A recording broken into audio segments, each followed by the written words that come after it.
Hello and welcome. This is Shiree with rehashfiber, and today we're going to continue on with our beginners learn to knit lessons, and we're going to make our first project together following a pattern. I have chosen for this the Luster Cowl. It is by Hirami Glover, and you can find it at Purl Soho. So when you're looking for the pattern, you want to put in the Google search Purl Soho Luster Cowl. You need to just scroll down until you see the instructions start. What I need you to do is capture the pattern, whether you print it or screenshot it, so that you can reference it at any time. Now, this is a free pattern. Here's my rule of thumb for free patterns. Say thank you to whoever's giving it to you in one form or another. So one way to say thank you very easily is when you're finished with your project, put it on social media, hashtag it, write all about Purl Soho and their lovely pattern. But also, if there is something you can purchase on their site, go ahead and peruse it, see if there's anything you need, especially yarn for the project you're gonna work on. Now for me, I had my own yarn on hand. So of course, my way to say thanks is just gonna be putting it all over, well, right now, YouTube and social media. So before we start taking a closer look at the pattern and the supply list, I just want you to know that it calls for 2 strands of yarn. One is smooth and one is fluffy. I used my own, and I had here the Lanas Puras, which is merino wool, and then I had fluffy alpaca from Swan City Yarns. Now, when you hold yarn double, it is just like knitting with a single strand, but you're gonna pull it out together. The whole time you're gonna work with it together. So I had my 2 cakes. I grabbed both ends and I just started pulling it out so that it was evenly pulled out together. You just start knitting from there as though it's one. Do not let that hang you up at all. It's really quite fun. And the only thing you just need to be mindful of is when you're knitting along that you are getting both strands. Now after a little bit, you're not even going to think about it. It just will happen. But if you're new to that, go ahead and just make sure you're capturing them both. I want to touch on making the gauge swatch. Each pattern will give you the gauge. It is the number of stitches to knit and the number of rows. It will tell you either what needs to match the stitches per inch or how many stitches in rows per 4 inches. What you want to do is make sure that your gauge matches the designer's so that your item will look similar as far as size. It's important to do because we all knit a little bit differently. You may be using different yarn and our tension can be different. And you don't want a horrible surprise in the end. You want to know that you're on track and that your garment is going to fit right. So I always say that is a great rule to follow. Do make your gauge. Here's an example. I did do a gauge for this cowl and it was awful. It was 2 other yarns. I didn't like the way it felt. I didn't like the way it looked. I didn't even need to count. It was just a sample of the fabric.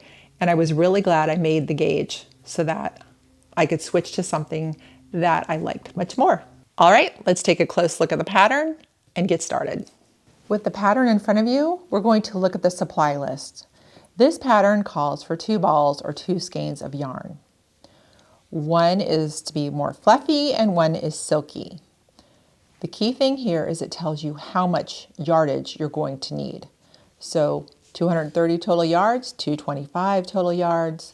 Now often balls of yarn have more than you need. That's great, you will just have some left in the end. I had some of my own yarn, so I'm going to use the equivalent of what we have here. The other thing listed is your needles. You're going to need a US size 6, 16-inch circular needles, and then stitch markers.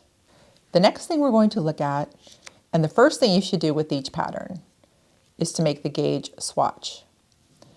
This is so you know how your knitting with your yarn works with this pattern, that you're on track with the size that the designer has, and that you're not going to be surprised by having something super huge or super tight or small. So what I have here is my fluffy alpaca and then a nice merino wool. I'm going to use these together. The gauge calls for 21 stitches and 28 rounds. I'm going to do just that. I'm going to cast on 21 and I'm going to knit for 28 rounds, and then I'm going to check it to see how that falls within 4 inches, because that is what you're going for, that these, both your width and your height, fall within 4 inches. Then I will know if I fall less than that, I'm knitting too tight, or bigger than that, too loose, and then I will adjust needle size. Now you can also just knit a bigger swatch, more than they call for, and then you just measure 4 inches. Then you have to count out your stitches and your rounds. I'm going to cast on 21 stitches and do that for 28 rounds. I'll do that now, and then I'll be back with you and we can check the gauge swatch size. All right, we're going to check to see how this is going with our gauge. This is falling really nice within the 4 inches that we need. I have done 7 rounds, and it's always a good idea to check early on to make sure you're on track. That way you're not doing all the rounds and realizing it's way too big or way too small. So here's your solution. If this was running big, I would just go down a needle size or 2. And if it was running too small or too tight, I would go up a needle size to get it within the 4 inches. So I'm looking good here. I'm going to continue on and finish out the 28 rows and see where that gets us. The gauge swatch is finished. I did 21 stitches across, 28 rounds like it called for. We're going to measure it right on the nose, 4 inches. And we're going to do the rounds here, 4 inches. We are good to go. So if yours did not meet gauge, if yours was smaller than gauge, you may want to use a larger needle. And if it's larger than the gauge, use a smaller needle. Try that. You can easily go up or down 2 needle sizes and still be fine with the pattern. You just need to make sure that your sizing is lining up. Once you're finished with your gauge swatch, you can either keep it, or I always just take mine out and use that same yarn for starting the knitting project. Now that we've accomplished the gauge, we're going to head through the pattern. It gives you the sizes it's going to be. So the finished circumference of the top is 19 inches and of the bottom is 22, and your height is 12 inches. We're going to knit this cowl in the round in stockinette stitch. So it's going to look like knitting when it's facing you, but when we're all finished, we're going to turn it inside out so that the purl side or the reverse stockinette is facing you for wearing. All right, we're going to hold the 2 strands together just like we did for making the gauge. We're going to do a long tail cast on, which is the same as the double cast on. We need to measure out 4 times the amount of yarn that we're going to need. What we're going to need 4 times 19 for our cast on. You always want to do 4 times what the length is going to be, or the circumference. So we've got 1, 2, 3, and 4. There's times I'm just a little bit generous just because. We're going to cast on 116 stitches. What I usually do is place a marker after every 20. That way I don't have to keep count or recount a large amount of stitches to make sure I'm right. So we're just going to do the long tail cast on. We've got our slip knot.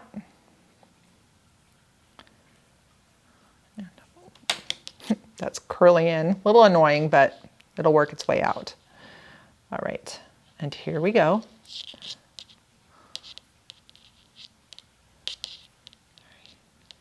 $18, $19, and $20. Just going to use this marker to record that. I'm going to take it all the way to the full 116, and I'll see you there.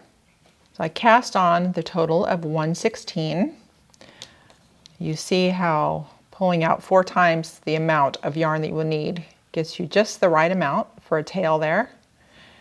I usually pull just a little bit more to be sure, but there you go, because we don't like waste, so there's not too much wasted there, which is great. So you can see here how with these markers I can count now what I have. 20, 40, 60, 80, 116 is we're going to start working in the round. This means where we left off here, where normally in flat knitting you will turn and you'll start working into this. We are going to work in the round. It's very fun to do. The key things you need to do is make sure that it's not twisted. So we're going to look at this closely here. I'm going to make sure all of this is just right and not twisted. This is nice and easy because it's a small amount. There's some tricky things that happen when you're working with large amounts. And one of the examples to remedy twisting would be to work back and forth. Like say you have the bottom of a sweater, work knit and purl for a few rounds until you can definitely see your edges and you know you're not going to twist. And then join in the round, and then later you just have to stitch those up. That's one thing you can do. Another trick is if you accidentally have it twisted, after you do your first round of knitting, there is just a strand of yarn between it. You can twist it so you can untwist it so it's straight and continue knitting. You can do that only after the first round. All right, so you see here, while I was talking to you, I made sure that my yarn looked the same all the way around. We have the join here, the cast on edge right there, and all the stitches being held are the same. Now what you want to do is you want to put in a stitch marker that's a different color than everything else, of course, because this is your beginning of round stitch marker. There we have it. Now let the fun begin. We are going to just knit into these stitches here. I'm going to take these out as we go and just knit in the round until this piece measures 3 inches from the cast on edge.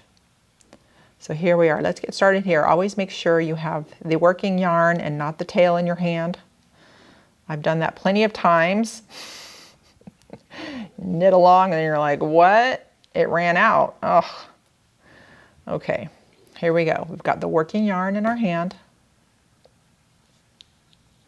We've got our special stitch marker marking the beginning of the round, and we're going to just knit into this stitch. I cast on just a little bit tight, so that's something to remember when you're casting on. Don't cast on so tight. These happen to be a Knitter's Pride 16-inch long size 6 needles that I have. It's what I have. So that's what I'm going to be working with. It's a little bit harder to see the stitches because some of my yarn is red, just like the needles, but I'll adjust as we go. All right, so you get the idea.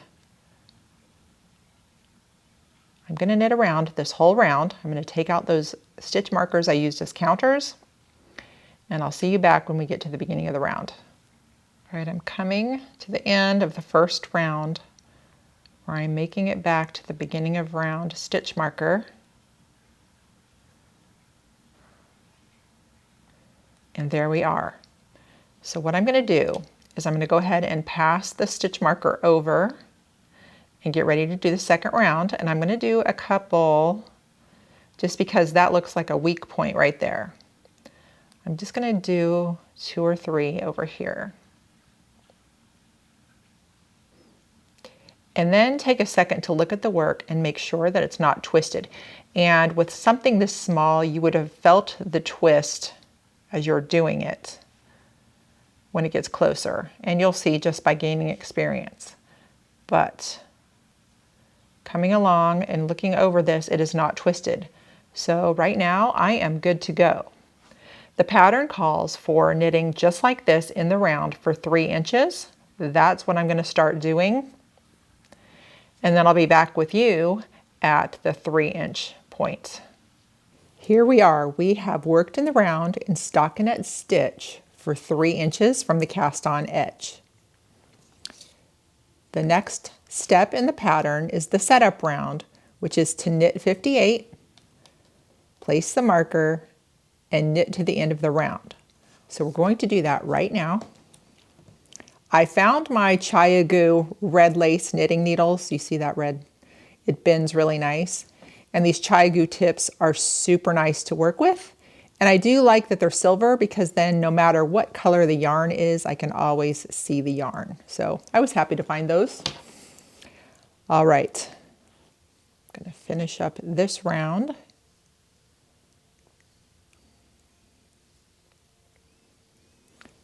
And I'm going to knit 58, 57, 58. Add the marker, a different colored marker than what your beginning of round marker is, and now knit all the way to the end, which is to your beginning of round marker. And you don't have to count these, just knit to the end.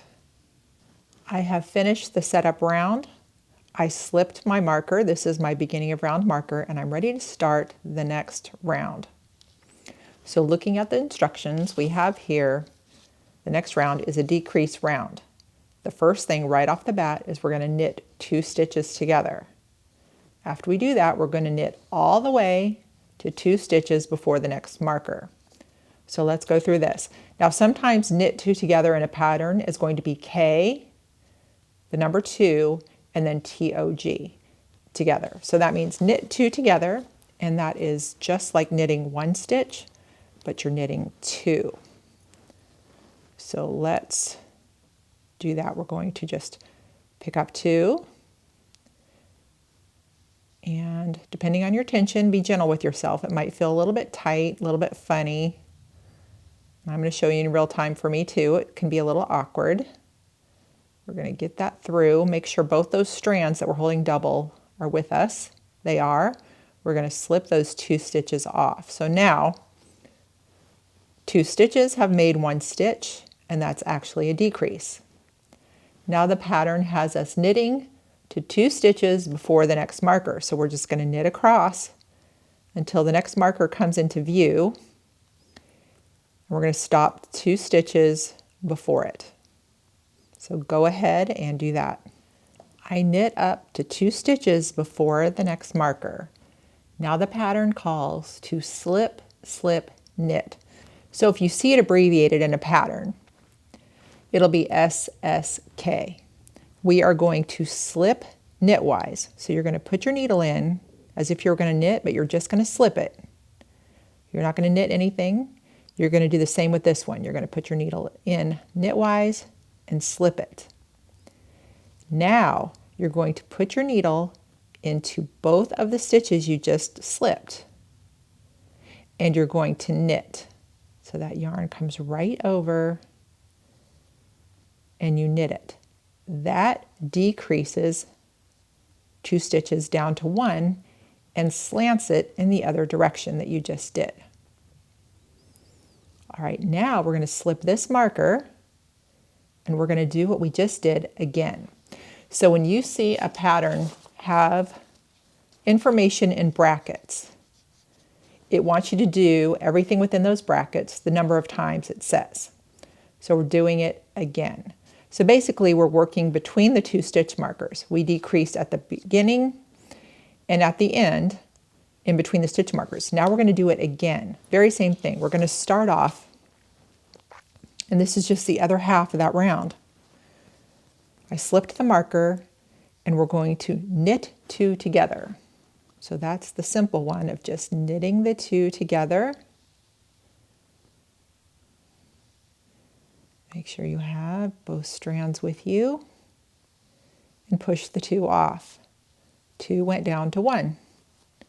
We're going to knit all the way across to 2 stitches before the beginning of round marker. When things feel funny like that just did, always back out and check, see what's going on. I had picked up some extra strands there. Sorry about that, my light cut out. We've got that running again.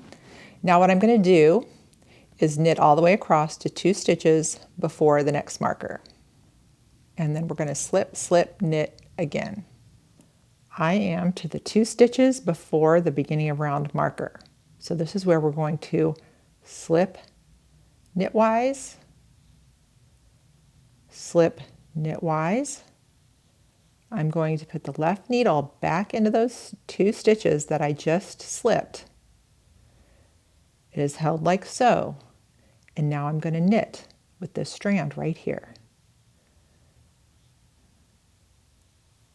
And that is the slip, slip, knit, decrease, which looks like SSK.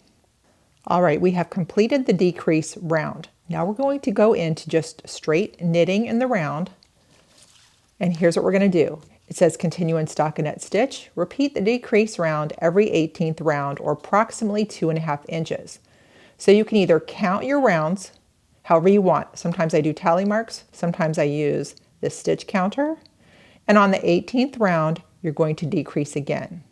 If you're a person that likes to measure, you can just measure your garment here, and every 2.5 inches, you're going to do a decrease. I think it's much easier to just count it. And you're going to do it 3 more times and make sure 100 stitches remain on your needles when you're complete with that. So go ahead and get started doing the stockinette stitch. Keep track of each round, making note of where you are.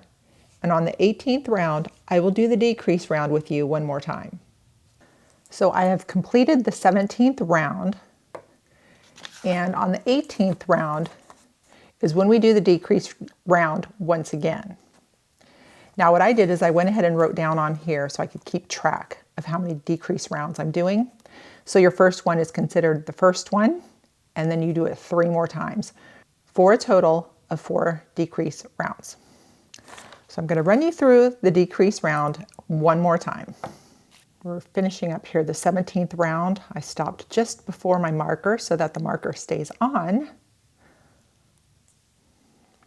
Now to do the decrease round, we're going to knit 2 together. That is when you knit like 1, but you collect 2. There's that decrease. We work to 2 stitches before the next marker.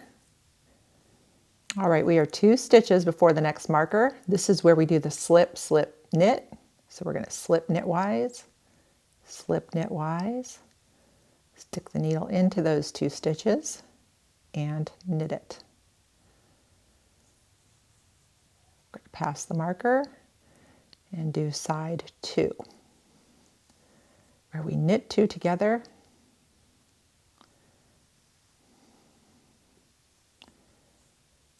And once again, work to 2 stitches before the next marker. All right, we're getting close to that second marker. There's 2 stitches left. We are going to slip knitwise, slip again knitwise, and then knit into those 2. And that is our second decrease round. I'm just going to go ahead and do 1 stitch here so that it holds my marker on. Okay, so that was the 18th round. It was a decrease round. I usually print my patterns so I can write all over them. We had done that one initially.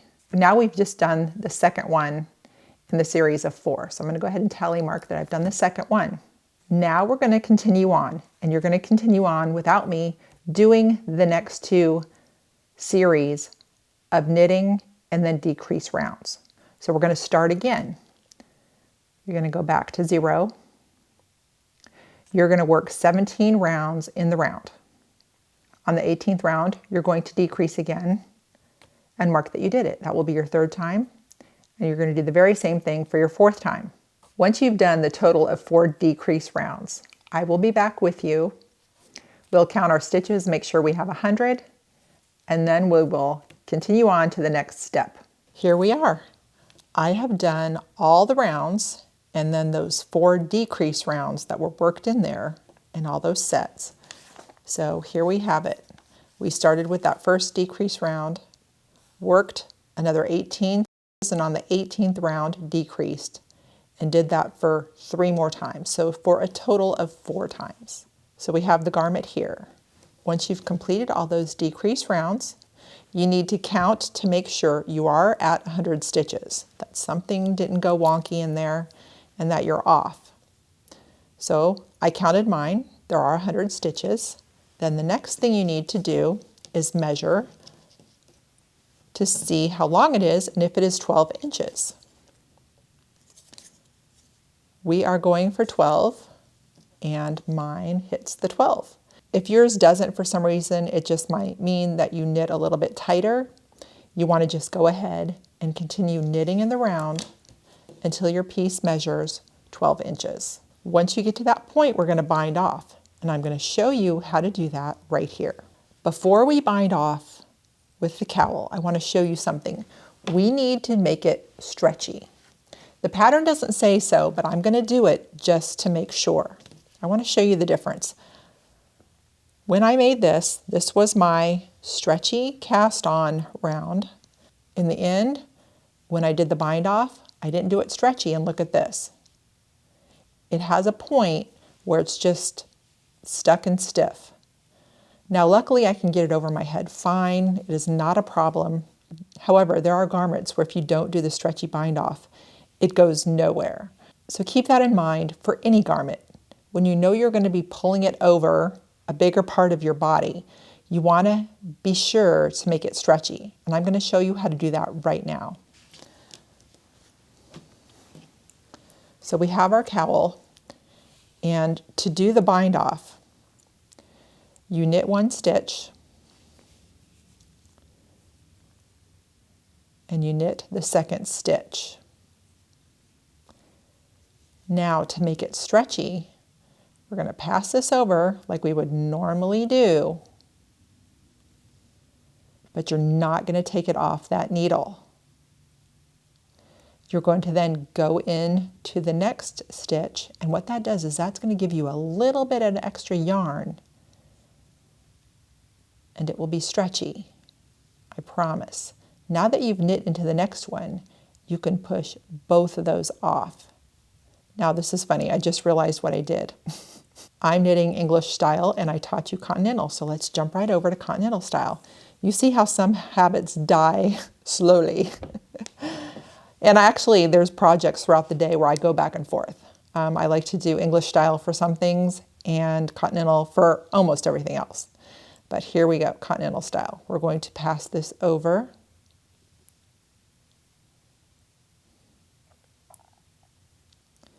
Leave it on your needle. We're going to go into that next stitch and knit it.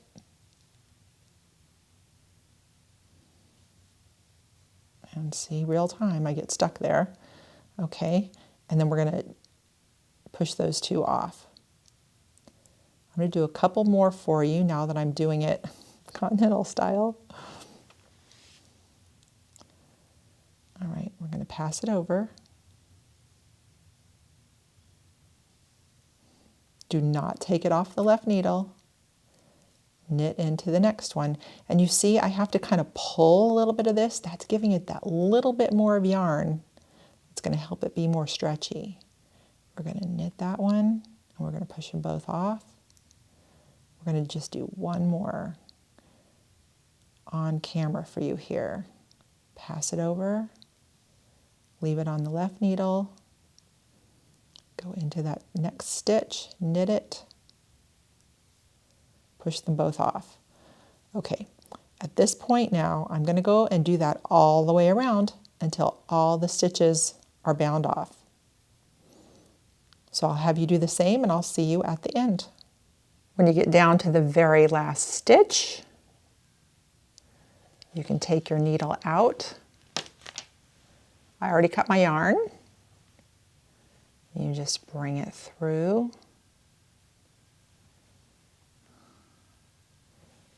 And pull that through. Now let's check this out. That is the top of our cowl. And it's nice and stretchy. Yeah, real good. All right, now we have ends here and here. What I'm going to do is work them in along the edge. so it's not seen from either side. Because this cowl actually is designed to be worn like this, with the pearl side facing out, which I think that is lovely too. But while I was knitting mine with these colors going on, I really started to like this side. So I figure I will probably wear it either way. So I do not want this weave in to be seen. So we're just gonna do it right along through here. How fun to finish an item and only have to weave in 2 ends. It's great. All right. And the way that came out, that's going to be nice that that is kind of pulled together a little bit. Yep, so what you want to do when you're weaving in is just try to do it where it's not seen. You could either follow stitches that have been done before, and surely you don't want to make it tight just for, again, trying to keep that stretchy bind off. Every now and then when I'm weaving in, I'll just pull to make sure nothing is snagging.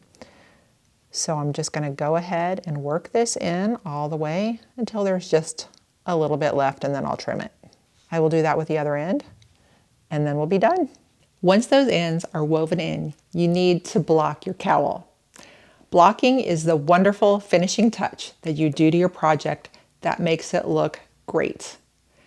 It helps even out the stitches, and it's just like putting a nice finishing touch on it. So you need to wet the garment. You can either squirt it with a water bottle or you can soak it. When I have things in the round, like such a cowl, a sweater, things like that, I go ahead and I just soak it in a sink of warm water. I have a special soap solution that is for knitwear. Soak it for about 20 minutes. When it comes out, gently pat some of the water out of it, then roll it up in a towel and get the rest of the water out, the excess. You can find these foam mats on Amazon, but there are also foam mats at your local big box store. After you get all the excess water out, you want to pin it to your mat.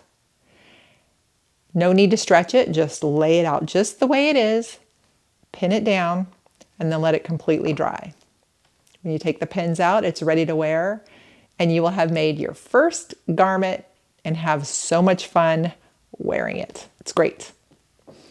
So right here, I am demonstrating it with the pearl side out, but as I was knitting mine, I was like, oh, I like the knit side too. So it's kind of like I have 2 garments. I can wear it knit side out or pearl side out. Very nice. I love this alpaca yarn from Swan City Yarns. It is so soft and luxurious. All right, if you have been on this project with me, I want to see yours. Please send your picture to rehashfiber@outlook.com.